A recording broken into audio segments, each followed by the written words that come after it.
ಸ್ನೇಹಿತರೆ, ನಾನೀಗ ಇದೇ ಒಂದು ಮಿಣ್ಯಂ ಹತ್ರ ಇರುವಂತಹ ಈ ಒಂದು ಸ್ಮಾರಕದ ಹತ್ರ ಇದ್ದೀನಿ. ದುರ್ಘಟನೆ ಆಗಿರುವಂಥ ಸ್ಮಾರಕ. ನಾನು ಮೊದಲನೇದಾಗಿ tiger BB Ashok Kumar sir ಅವರಿಗೆ ತುಂಬ ಧನ್ಯವಾದಗಳನ್ನು ಹೇಳ್ತೀನಿ. ಹಾಗೆಯೇ ಅವರಿಗೆ ಆಭಾರಿಯಾಗಿದ್ದೀನಿ. ಜೊತೆಗೆ SK ಉಮೇಶ್ ಸರ್ ಅವರು, ನಿವೃತ್ತ ಸೂಪರ್ಡೆಂಟ್ ಆಫ್ ಪೊಲೀಸ್, ಇವರಿಗೂ ಕೂಡ ನಾನು ತುಂಬ ಆಭಾರಿಯಾಗಿದ್ದೇನೆ. ಅವರಿಗೂ ಧನ್ಯವಾದಗಳನ್ನು ಹೇಳ್ತೀನಿ. ಅಶೋಕ್ ಕುಮಾರ್ ಸರ್ ಅವ್ರ ಬಗ್ಗೆ ಫಸ್ಟ್ ಹೇಳ್ತೀನಿ. Tiger BB Ashok Kumar sir, Biddanda Bopanna Ashok Kumar ಅವರು ಮೂಲತಃ ಕೊಡಗಿನವರು. 4/7/1952 ಇವರು ಜನಿಸ್ತಾರೆ ಕೊಡಗಿನಲ್ಲಿ. ಸ್ವಾಮಿ ವಿವೇಕಾನಂದರನ್ನೇ ಇವರು ಆದರ್ಶವಾಗಿ ಇಟ್ಕೊಂಡು NCCಯನ್ನು ಸೇರ್ತಾರೆ, ಕ್ಯಾಂಪ್ಗಳನ್ನು ಅಟೆಂಡ್ ಮಾಡ್ತಾರೆ. ಹಾಗೆಯೇ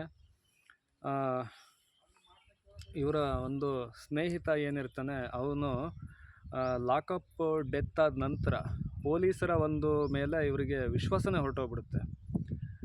ಅದು ಹೇಗೆ ಅವರು ಮತ್ತೆ ಡಿಪಾರ್ಟ್ಮೆಂಟನ್ನು ಸೇರಿಕೊಳ್ತಾರೆ, 14 ಎನ್ಕೌಂಟರ್ಗಳನ್ನು ಮಾಡಿ ಎನ್ಕೌಂಟರ್ ಸ್ಪೆಷಲಿಸ್ಟ್ ಆಗ್ತಾರೆ.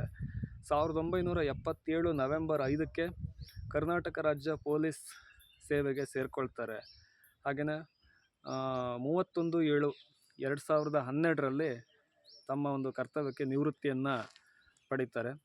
ಇವರ ಧರ್ಮಪತ್ನಿ ಹೆಸರು ಬೊಳ್ಳಮ್ಮ ಅಂತೇಳ್ಬಿಟ್ಟು. ವೀರಪ್ಪನ ಕರಾಳ ಸಾಮ್ರಾಜ್ಯದತ್ತ ಅಂತೇಳಿ ಫಸ್ಟು ಇವರ ಒಂದು ಹುಲಿಯ ನೆನಪುಗಳು ಪುಸ್ತಕ ನನ್ನ ಜೊತೆಗೆ ತಂದಿದ್ದೀನಿ. ಈ ಹುಲಿಯ ನೆನಪುಗಳು ಪುಸ್ತಕದಲ್ಲಿ ವೀರಪ್ಪನ ಕರಾಳ ಸಾಮ್ರಾಜ್ಯದತ್ತ ಅಂತೇಳಿ ಅದನ್ನು ಸ್ಟಾರ್ಟ್ ಮಾಡ್ತಾರೆ. ಹೇಗೆ ಅಂತೇಳಿದರೆ, ಈ ಕರಾಳ ಸಾಮ್ರಾಜ್ಯ ವೀರಪ್ಪನ ಗುರು ಏನಿರ್ತಾರೆ ಸೇವಿಗೌಂಡರು, ಇವನಿಂದ ಆನೆ ದಂತಗಳನ್ನೆಲ್ಲ ಮಾರಿಬಿಟ್ಟು ವೀರಪ್ಪನು ಮೊದಲನೇದಾಗಿ ಸಣ್ಣದಾಗಿ ಗೋಪಿನಾಥಂ ಗ್ರಾಮದಲ್ಲಿ ಇದನ್ನು ಕಳ್ಳ ಸಾಗಾಣಿಕೆ ಮಾಡೋದು, ಈ ರೀತಿಯ ಒಂದು ಇದನ್ನು ಮಾಡ್ತಾ ಇದನ್ನು ಪ್ರಾರಂಭ ಮಾಡ್ತಾನೆ ಸೇವಿಗೌಂಡ್ರ ಮೂಲಕ. ಸೇವಿಗೌಂಡ್ರೆ ಅವನ ಮೊದಲ ಗುರು.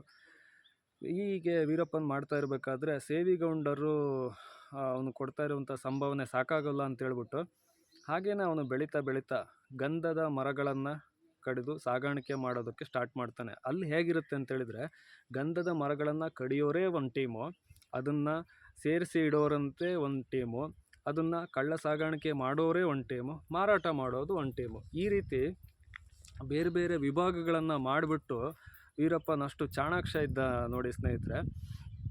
ಹಾಗೆ ಅವನು ಸಂಪಾದನೆ ಮಾಡ್ತಾ ಇರಬೇಕಾದ್ರೆ ವೀರಪ್ಪನ ಕರಾಳ ಮುಖ ಅಂತೇಳಿದರೆ ಮೊಟ್ಟ ಮೊದಲು ಗೋಪಿನಾಥಂ ಗ್ರಾಮದಲ್ಲಿ ಈ ನವಿಲಿನ ಎಣ್ಣೆಯ ಒಂದು ಮಸಾಜನ್ನು ಮಾಡ್ತಾರೆ. ಈಗಲೂ ಕೂಡ ಅಲ್ಲಿ ಮಸಾಜ್ ಮಾಡ್ತಾರೆ. ನವಿಲಿನ ಎಣ್ಣೆಯ ಮತ್ತು ಈ ಉಡದ ಎಣ್ಣೆ ಏನು ಬರುತ್ತೆ ಅದರ ಒಂದು ಮಸಾಜನ್ನು ಮಾಡಿ ಅಲ್ಲಿ ಹೊಗೆನಕಲ್ ಫಾಲ್ಸಿಗೆ ಏನು ಬರ್ತಾರಲ್ಲ ಅವ್ರಿಗೆ ಅದೊಂದು ಮಾಡುವಂಥ ಚಟುವಟಿಕೆ ನಡೀತಾ ಇದೆ. ಅಲ್ಲಿ ನವಿಲಿನ ಗರಿಗಳನ್ನು ಮತ್ತು ನವಿಲಿನ ಎಣ್ಣೆಗಳನ್ನು ಮಾಡಿ ಮಾರಾಟ ಮಾಡೋದು, ಈ ರೀತಿ ವೀರಪ್ಪನ್ನು ಕಾಡಿನ ಒಂದು ಇದನ್ನು ಬಳಸ್ಕೊಂಡು ಗೋಪಿನಾಥಂ ಗ್ರಾಮದಲ್ಲಿರ್ತಾರೆ. ಗೋಪಿನಾಥಂ ಗ್ರಾಮ ಹೇಗೆ ಬಂತು ಅಂತೇಳಿದರೆ, ಮೆಟ್ಟೂರಿನ ಹಿಂಭಾಗದ ವಾಟರ್ ಏನಿರುತ್ತೆ, ಮುಳುಗಡೆ ಆದಂಥ ಪ್ರದೇಶದ ನೀರಿನ ಇದರಲ್ಲಿ ಜಮೀನನ್ನು ಕಳ್ಕೊಂಡಂಥವ್ರು ವೀರಪ್ಪನ ಪೂರ್ವಜರು. ಅಂದರೆ ಈ ಮೂಲ ಕಾಡಲ್ಲೇ ಅವ್ನು ಸಮಾಧಿ ಮಾಡಿರೋ ಉದ್ದೇಶ ಅದೇನೆ, ಜೋಗಿಮಣ್ಣೂರು ಅಂತ. ಫಸ್ಟೆಲ್ಲ ವೀರಪ್ಪನ ಪೂರ್ವಜರೆಲ್ಲ ಅಲ್ಲಿದ್ದರು.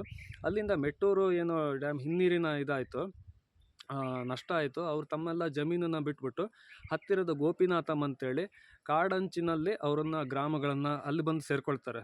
ಅಲ್ಲಿ ಬಂದು ಸೇರಿಕೊಂಡು ವ್ಯವಸಾಯವನ್ನು ಮಾಡಿಬಿಟ್ಟು, ಕಾವೇರಿ ನದಿಯ ಏನು ನೀರಿರುತ್ತೆ ಅದನ್ನು ಉಪಯೋಗಿಸ್ಕೊಂಡು ವ್ಯವಸಾಯವನ್ನು ಮಾಡಿಬಿಟ್ಟು, ಈ ರೀತಿಯ ಸಣ್ಣ ಕಾಡಿನ ಇದನ್ನು ಬಳಸ್ಕೊಂಡು ಅಲ್ಲಿ ಜನ ಜೀವನ ಮಾಡ್ತಾ ಇರ್ತಾರೆ. ಇದು ವೀರಪ್ಪನ ಪೂರ್ವಜರ ಕತೆ.